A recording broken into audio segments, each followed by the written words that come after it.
Good morning friends, welcome to my channel Manpasand study classes. कैसे हैं आप सब? उम्मीद है कि अच्छे ही होंगे। तो आज हमारा सीडीपी का 6 लेसन है, जिसमें हम बीएफ के सिद्धांत के बारे में पढ़ेंगे और उनसे जुड़े हुए सवालों को सॉल्व भी करेंगे। इससे पहले मैं 5 करा चुका हूं आप लोग को, आप लोग जाके देखिए।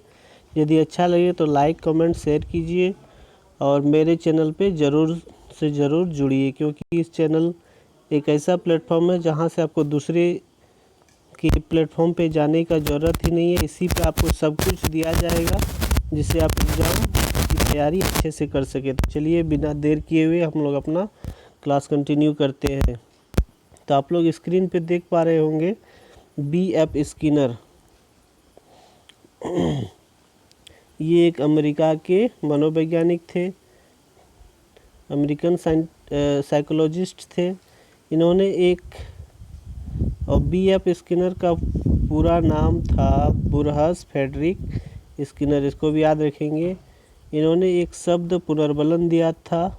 सबसे पहले मनोविज्ञान के जगत में पुनर्बलन शब्द स्किनर द्वारा दिया गया, लेकिन यदि पूछा जाए पुनर्बलन का सिद्धांत किसने दिया है तो वो हमारा आंसर हो जाएगा CL हल। उसको हम लोग बाद में पढ़ेंगे। तत्काल अभी स्किनर साहब के बारे में हम लोग देखते हैं। तो शिक्षा मनोविज्ञान में पुनर्बलन शब्द सबसे पहले स्किनर ने दिया है और पुनर्बलन को 2 प्रकार से उन्होंने बांटा है। एक है सकारात्मक पुनर्बलन, दूसरा है नकारात्मक पुनर्बलन। तो सकारात्मक पुनर्बलन हम लोग समझते हैं कि किसी को पुरस्कार देकर, इनाम देकर, उसको प्रेरित करके आगे बढ़ाना ही पुनर्बलन है। नकारात्मक पुनर्बलन दंड देकर या घृणा करके या कुछ निंदा करके उसके काम को रोकना नकारात्मक पुनर्बलन है। ठीक है। उसके बाद पुनर्बलन को 4 तरीके से बांटा गया है। तो कौन कौन सा है पुनर्बलन? एक है सतत पुनर्बलन, दूसरा है निश्चित अंतराल, तीसरा है निश्चित अनुपात और चौथा है क्रमबद्ध पुनर्बलन। इस पर हम लोग बाद में चर्चा करेंगे, तत्काल जान लीजिए इतना। उसके बाद BF स्किनर जो एक व्यवहारवादी मनोवैज्ञानिक थे, तो उन्होंने व्यवहार को 2 भागों में बांटा है। पहला है अनुक्रिया व्यवहार, दूसरा है क्रिया प्रसूत व्यवहार। तो अनुक्रिया व्यवहार रेस्पोंडेंट बिहेवियर और क्रिया प्रसूत कोऑपरेंट बिहेवियर कहते हैं। अनुक्रिया व्यवहार उसको कहा जाता है जो कि उद्दीपक को देखकर हम क्रिया करते हैं। जैसे जो हम लोग थॉर्नडाइक के सिद्धांत में पढ़े थे, बिल्ली मछली को देखकर अपना अनुक्रिया या व्यवहार में परिवर्तन करने लगता है। और तो वही है मेरा अनुक्रिया व्यवहार। दूसरा है क्रिया प्रसूत। क्रिया प्रसूत में बिना किसी उद्दीपक के हम जो क्रिया करते हैं या व्यवहार में परिवर्तन करते हैं वो है क्रिया प्रसूत व्यवहार। जैसे सोना, सांस लेना, पीना। ठीक है, आगे चलते हैं। उन्होंने अपना प्रयोग 1938 में चूहे पर किए थे और दूसरा प्रयोग कबूतर पर 1943 में किए थे। उसके सिद्धांत हम लोग देख लेते हैं। बहुत सा नाम है। तो पहला है उसका सिद्धांत में क्रिया प्रसूत अनुकूलन सिद्धांत, दूसरा है सक्रिय अनुबंधन सिद्धांत, तीसरा है RS थ्योरी, चौथा अनुक्रिया उद्दीपक सिद्धांत, पांचवा स्किनर बॉक्स प्रयोग सिद्धांत, छठा है नैमित्तिक अनुबंधन, सातवां है कार्यात्मक प्रतिबद्धता सिद्धांत और 8वां है साधनात्मक अनुबंधन। इसके अतिरिक्त इन्होंने 4 प्रत्यय मतलब कॉन्सेप्ट दिए हैं, ये भी एग्जाम में आते हैं, तो हम लोग देख लेंगे। पहला है कॉन्सेप्ट में अभिकर्मायोजित अधिगम, दूसरा है अभिकर्मित अनुदेशन, तीसरा है सेटिंग प्रवृत्ति या कर्मिक सन्निकटन और चौथा है कंप्यूटर द्वारा निर्देशन। ये सब हम लोग याद रखेंगे। दोस्तों, उम्मीद करता हूँ इतना आप लोग को तो समझ में आ गया होगा। यदि समझ में आ गया तो एक लाइक तो बनता ही है। तो चलिए अब हम लोग आगे क्वेश्चन सेट पर चलते हैं। क्वेश्चन सेट स्क्रीन पे आ चुके हैं।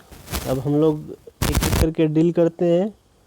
तो पहला क्वेश्चन है स्किनर कहाँ के निवासी थे? तो हम लोग जानते हैं अमेरिकन मनोवैज्ञानिक थे, तो 1 नंबर राइट आंसर हो जाएगा। दूसरा क्वेश्चन देखते हैं, स्किनर ने अपना प्रयोग व सिद्धांत कब दिया था? तो उन्होंने अपना प्रयोग जो है चूहे पर 1938 में किए थे और सिद्धांत भी उसी साल दिए थे। तो राइट आंसर हो जाएगा 4 नंबर 1938। तीसरा क्वेश्चन देखते हैं, स्किनर ने अपना प्रयोग किस पर किए थे? तो पहला प्रयोग जो है चूहा पर किया था, तो राइट आंसर 4 नंबर हो जाएगा। आगे क्वेश्चन है, चूहे के प्रयोग के लिए जिस समस्यावादी ध्वनि विहीन लीवर वाला बॉक्स को बनाया गया था, उस बॉक्स का क्या नाम था? उस बॉक्स का नाम हमारा स्किनर बॉक्स था। स्किनर बॉक्स का नाम उसके शिष्यों द्वारा स्किनर को सम्मान देने के लिए उस बक्से का नाम स्किनर बॉक्स रखा गया था। तो 4 का 2 नंबर राइट आंसर है। आगे चलते हैं, क्रिया प्रसूत अनुकूलन सिद्धांत का प्रतिपादन किसने किया था? तो हमारे स्किनर साहब ने किए थे, इसलिए 3 नंबर राइट आंसर। आगे चलते, छठा क्वेश्चन, कर्मयोजित अधिगम का प्रत्यय किसने दिया था? वो हमारे स्किनर साहब ने दिए थे। तो 6 का भी 4 नंबर राइट आंसर होगा। आगे चलते हैं, प्रेरणा सीखने के लिए सर्वश्रेष्ठ है किसने कहा था? तो प्रेरणा सीखने के लिए सर्वश्रेष्ठ है ये हमारे स्किनर साहब द्वारा कहा गया कथन है, याद रखेंगे। आगे चलते 8वां क्वेश्चन देखते हैं, अभिप्रेरणा अधिगम का उत्कृष्ट राजमार्ग है किसने कहा था? 7 नंबर और 8 नंबर एक ही सवाल है लेकिन भाषा अलग है, तो राइट आंसर हो जाएगा स्किनर। 8 का 2 नंबर राइट आंसर है। आगे चलते हैं, स्किनर द्वारा प्रतिपादित अधिगम सिद्धांत है, तो प्रतिपादित अधिगम सिद्धांत क्या है? तो क्रिया प्रसूत अनुबंधन का सिद्धांत दिए हैं, तो 9 का 4 नंबर राइट आंसर है। आगे चलते हैं, B.F. स्किनर के अनुसार बच्चों में भाषा का विकास निम्नलिखित का परिणाम है। किसका परिणाम है? बच्चे भाषा कैसे सीखते हैं? तो राइट आंसर हो जाएगा अनुकरण एवं पुनर्बलन। अनुकरण करता है पहले भाषा को और बच्चे को पुनर्बलन देकर भाषा सिखाया जाता है। राइट आंसर क्या हो जाएगा? 3 नंबर हो जाएगा। आगे चलते 11 नंबर क्वेश्चन देखते हैं, B.F. स्किनर किस पर ज़्यादा जोर देते थे? तो B.F. स्किनर जो है वो अनुक्रिया पर ज़्यादा जोर देते थे, क्योंकि अनुक्रिया B.F. स्किनर के अनुसार अनुक्रिया करते रहना चाहिए, बाद में हमें उद्दीपक या फल मिलेगा। तो राइट आंसर हो जाएगा 1 नंबर। आगे चलते हैं, RS सिद्धांत किसने दिया था? तो RS सिद्धांत हमारे स्किनर ने दिया था। RS का full form response stimulus theory है, तो वो भी स्किनर साहब द्वारा दिया गया। Right answer 1 number. 13 number question देखते हैं, क्रिया प्रसूत अधिगम का आधार क्या है? तो क्रिया प्रसूत अधिगम का आधार हमारा अनुकूलन है, इसको हम लोग याद रखेंगे, बहुत इंपॉर्टेंट है। क्रिया प्रसूत अधिगम का आधार हमारा अनुकूलन है। 14 नंबर क्वेश्चन देखते हैं, अभिकर्मित अनुदेशन किसके सिद्धांत पर आधारित है? तो अभिकर्मित अनुदेशन हमारे स्किनर का सिद्धांत पर आधारित है। 15 नंबर क्वेश्चन, इस सिद्धांत का मूल किससे लिया गया था? मतलब इस सिद्धांत किसके सिद्धांत से लिया गया था? तो थॉर्नडाइक के SR थ्योरी से लिया गया था, तो राइट आंसर 1 नंबर हो जाएगा। 16 नंबर, स्किनर के अनुक्रिया व्यवहार कितने प्रकार के होते हैं? तो स्किनर के अनुसार व्यवहार जो है 2 प्रकार का होता है। कौन कौन प्रकार? एक अनुक्रिया व्यवहार, दूसरा है क्रिया प्रसूत व्यवहार, तो राइट आंसर हो जाएगा 1 नंबर। 17 नंबर क्वेश्चन, शिक्षा जगत में पुनर्बलन को किसने जन्म दिया था? तो शिक्षा जगत में पुनर्बलन को हमारे स्किनर साहब ने जन्म दिया है। 18 नंबर क्वेश्चन, शेपिंग प्रविधि या कर्मिक सन्निकटन की विधि किसने दिया? वो भी हमारे स्किनर साहब ने दिया। राइट आंसर 2 नंबर हो जाएगा। 19वां नंबर क्वेश्चन देखते हैं, व्यक्ति का व्यवहार किसी खास लक्ष्य की ओर पुनर्बलन के आधार पर ले जाया जाता है, ये किसका कथन है? तो कथन हम लोग याद रखेंगे, ये भी स्किनर साहब का कथन है, क्योंकि हम लोग स्किनर पर ही सवाल जवाब कर रहे हैं। तो राइट आंसर 1 नंबर। कथन सबको याद रखेंगे, या याद नहीं हो रहा है तो 2 बार 3 बार वीडियो देखेंगे तब याद हो जाएगा। आगे चलते हैं, 20 नंबर क्वेश्चन देखते हैं, रेखीय अभिकर्मित अनुदेशन सिद्धांत के प्रतिपादक कौन है और यह सिद्धांत कब दिए थे? तो रेखीय अभिकर्मित अनुदेशन सिद्धांत स्किनर साहब द्वारा 1952 में दिया गया है। राइट आंसर हो जाएगा 1 नंबर। आगे क्वेश्चन है, B.F. स्किनर चूहे के अतिरिक्त किस पक्षी पर प्रयोग किए थे? तो चूहे के अतिरिक्त प्रयोग किस पर किए थे? वो है कबूतर पर प्रयोग किए थे, हम लोग देख चुके हैं डायग्राम में। आगे चलते हैं, कंप्यूटर द्वारा निर्देशन की अवधारणा निम्न में से किसने विकसित किया है? तो 4 ऑप्शन पढ़ने के बाद मेरा राइट आंसर हो जाएगा 4 नंबर, स्किनर ने किया है।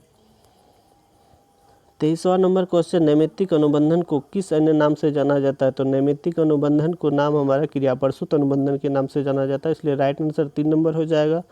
24 नंबर क्वेश्चन देखते हैं, मनोविज्ञान शिक्षा का आधारभूत विज्ञान है, यह किसने कहा था? यह भी हमारे स्किनर साहब द्वारा कहा गया है।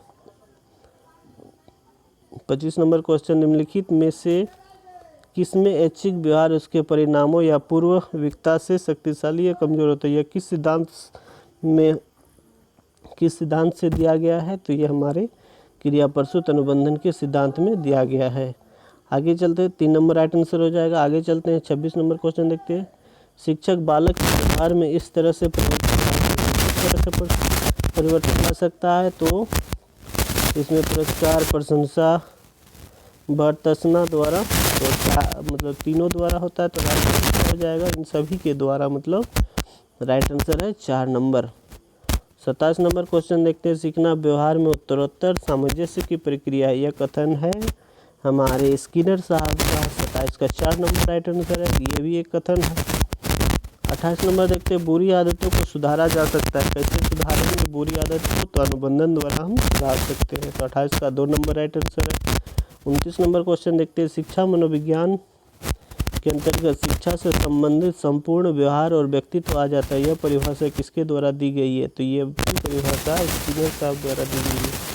इस लेसन में आपको 6 या 7 कथन मिले हैं, आप लोग इसको दोबारा देख लीजिए, याद हो जाएगा, क्योंकि कथन ही प्राय एग्जाम में आता रहता है। 30 नंबर क्वेश्चन देखते हैं। मापन किया जाने वाला व्यक्तित्व का प्रत्येक पहलू व्यक्तिगत भिन्नता का अंश है, उपयुक्त परिभाषा किसने दी है? तो उपयुक्त परिभाषा हमारे स्किनर साहब द्वारा दिया गया है, ये भी एक कथन है, तो राइट आंसर 1 नंबर हो जाएगा। आगे चलते हैं। कार्यात्मक प्रतिबद्धता सिद्धांत प्रतिक्रिया में मुख्य कार्य निम्न में से कौन सा है? तो कार्यात्मक प्रतिबद्धता सिद्धांत प्रतिक्रिया में मुख्य कार्य हमारा क्या है? तो वो है पुनर्बलन, यानी राइट आंसर 2 नंबर हो जाएगा। आगे चलते हैं। सक्रिय अनुक्रिया अनुबंधन सिद्धांत के अनुसार अधिगम संबंध है, इसमें कौन सा संबंध है? तो क्रिया प्रसूत में हम लोग पढ़े हैं कि RS थ्योरी से लिए गए थे, मतलब रिस्पॉन्स स्टिमुलस से, यानी 3 नंबर राइट आंसर हो जाएगा। अनुक्रिया उद्दीपक से संबंधित अधिगम है। 33 नंबर क्वेश्चन देख लेते हैं। क्रिया प्रसूत अनुकूलन में पुनर्बलन निर्भर करता है, तो पुनर्बलन किस पर निर्भर करता है? तो पुनर्बलन जो है वो अनुक्रिया की प्रकृति पर निर्भर करता है।